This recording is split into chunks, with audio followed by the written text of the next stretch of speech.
पूजा के थाली खोले न अपन के बारी बिना बाली गे मैया हंस वाली बिना बाली गे मैया हंस वाली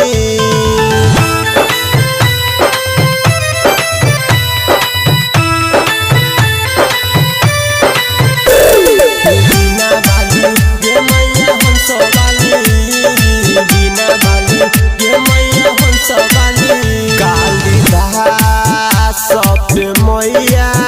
तुके फेरले नजर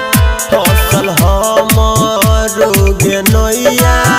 मैया करे गे ऊपर कालिदास के मैया तुके फेरले नजर सुने गे बिना वाली दर्शन दही नहाले सुने गे बिना वाली दर्शन दही नहाले देहे बौने दर से हम खाले